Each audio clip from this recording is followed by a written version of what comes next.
Bom, agora a gente fala sobre eleições americanas nos Estados Unidos. Em pronunciamento à nação na noite dessa quarta-feira, o presidente Joe Biden explicou a decisão de desistir de concorrer à reeleição. Durante o discurso, Biden garantiu que vai seguir na presidência até o fim do mandato. I revere this office, but I love my country more. It's been the honor of my life to serve as your president. But in the defense of democracy, which is at stake, I think it's more important than any title. Nothing can come in the way of saving our democracy.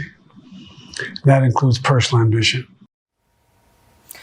A vice-presidente Kamala Harris tem o apoio de nomes importantes do Partido Democrata para substituir Joe Biden como candidata à Casa Branca. No discurso, o presidente americano apoiou a vice-presidente para sucedê-lo na campanha eleitoral. I made my choice. I've made my views known. I'd like to thank our great Vice President Kamala Harris. She's experienced, she's tough, she's capable. She's been an incredible partner to me and a leader for our country. Now the choice is up to you, the American people. When you make that choice. Bom, Ana, tá aí, apoio explícito de Joe Biden à vice Kamala Harris. Agora, eu queria te perguntar aí sobre a explicação, a justificativa de Joe Biden. Ele disse que a defesa da democracia é mais importante do que qualquer cargo para desistir aí de disputar a campanha. Curioso, né?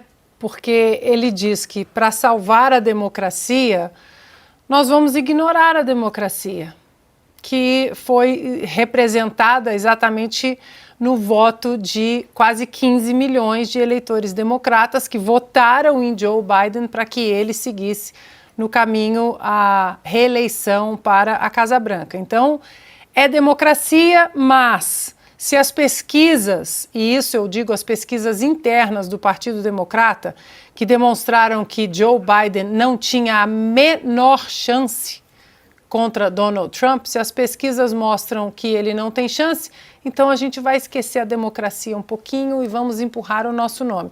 Porque o que de fato deveria ter acontecido, já que nós estamos ouvindo há 3 anos, inclusive no ano de 2024, que Joe Biden está afiado, que ele tem uma energia incrível e que nós sabemos muito bem que não é assim há muito tempo, ele deveria correr os Estados Unidos mostrando, não, eu vou levantar essas pesquisas, eu vou virar as pesquisas.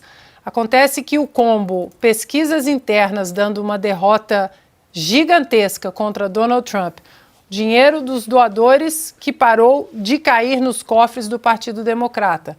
Aí esqueçam a democracia. Eu vou sair de cena e vou colocar o nome que o partido aí, de uma certa maneira, se uniu, né, em torno, que é o nome da Kamala Harris, que, como Joe Biden disse que é muito experiente, não tem experiência nenhuma.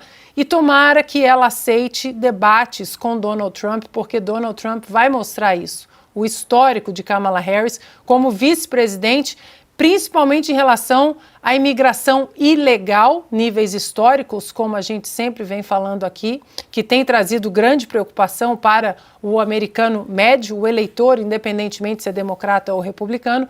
Ela que tinha um trabalho, que era cuidar da imigração ilegal das fronteiras e não cuidou. Para finalizar, Paula, só quero colocar mais um ponto aqui, né, um asterisco na imprensa, na velha imprensa, que antes de ontem soltou uma pesquisa da Reuters que dava um número que Kamala estaria à frente, 2%, mas que cai dentro daquele empate técnico. Então as manchetes eram: Kamala Harris já está na frente de Donald Trump, na pesquisa da Reuters. E quando eles comentavam, eles falavam: mas está ali, talvez possa ser um empate técnico. E ontem saiu uma pesquisa da CNN americana que dá Donald Trump na frente. Qual era a manchete? Empate técnico. Aí já é o contrário. Então fiquem atentos, porque agora nós vamos ouvir muitas narrativas e muita distorção do que vem dos Estados Unidos.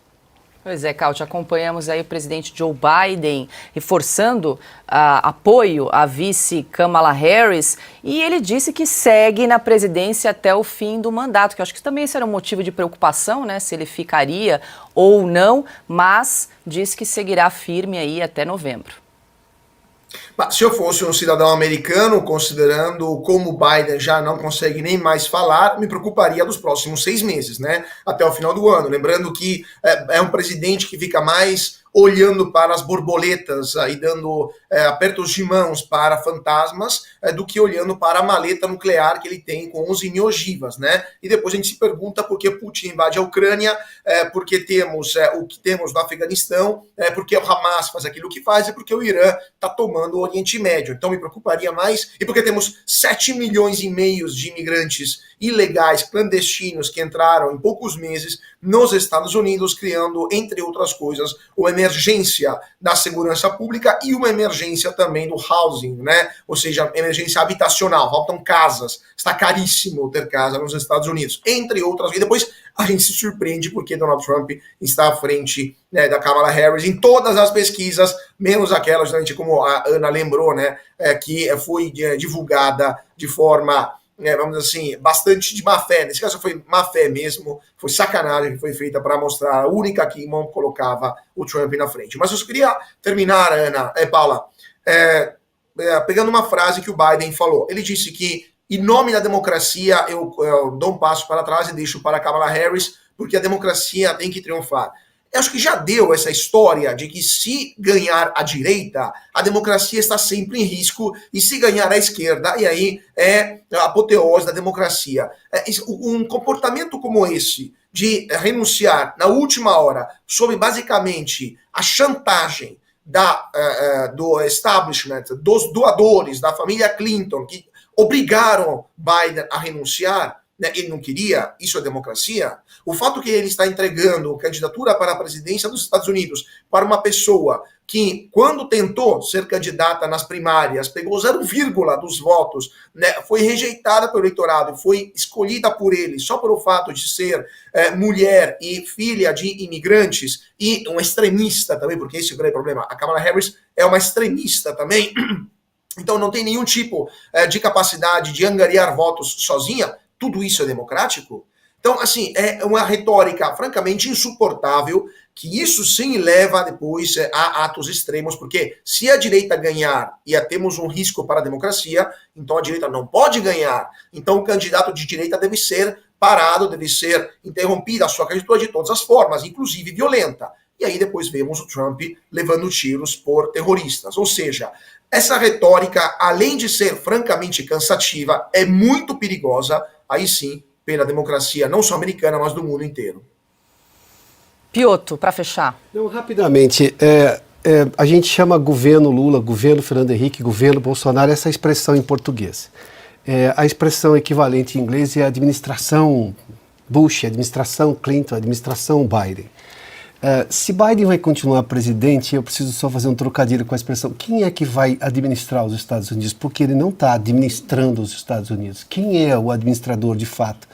Nesse discurso que ele fez, ele demonstra nenhuma condição cognitiva de estar à frente, não é só de um governo, é do governo dos Estados Unidos. Então a pergunta é, quem é que vai continuar administrando os Estados Unidos até o final do mandato dele?